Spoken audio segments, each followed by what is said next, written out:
Welcome to S M tomato. ముందుగా అందరికీ నమస్తే. ఈరోజు మంగళవారం 27వ తేదీ జనవరి నెల 2026 సంవత్సరం. ఈ వీడియోలో అనంతపురం టమాటో మార్కెట్లో స్టాక్ ఎంత వచ్చింది, టమాటో ధరలు ఎంతవరకు వేశారో చూద్దాం. ముందుగా అనంతపురం మార్కెట్లో స్టాక్ చూసుకుంటే 95,000 స్టాక్ రావడం జరిగింది. 95,000 స్టాక్. నిన్న ఈరోజు సేమ్ స్టాక్లో ఎటువంటి మార్పు లేదు. అనంతపురం మార్కెట్లో 15 కేజీల బాక్స్ ధరలు చూసుకుంటే మిక్సింగ్ కాయలు 50 రూపాయల నుంచి మొదలై 80 రూపాయలు, 100 రూపాయల వరకు మిక్సింగ్ కాయలు పలికాయి.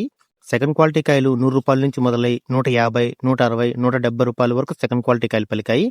క్లాస్ కాయలు 170 రూపాయల నుంచి మొదలై 200, 210, 220 రూపాయల వరకు క్లాస్ కాయలు పలికాయి. ఈ రోజు అనంతపురం మార్కెట్లో 15 కేజీల బాక్స్ సూపర్ టాప్ చూసుకుంటే 220 రూపాయలు వేయడం జరిగింది. 220 రూపీస్ టాప్ రేట్. నిన్నటితో పోలిస్తే ఈ రోజు 30 రూపాయల ధర తగ్గింది. మనకు యావరేజ్ గా చూసుకుంటే 50 రూపాయల నుంచి 100, 150, 200 రూపాయల వరకు ఎక్కువ. నా వీడియో నచ్చితే లైక్ చేయండి, ప్లీజ్ సబ్స్క్రైబ్ చేయండి.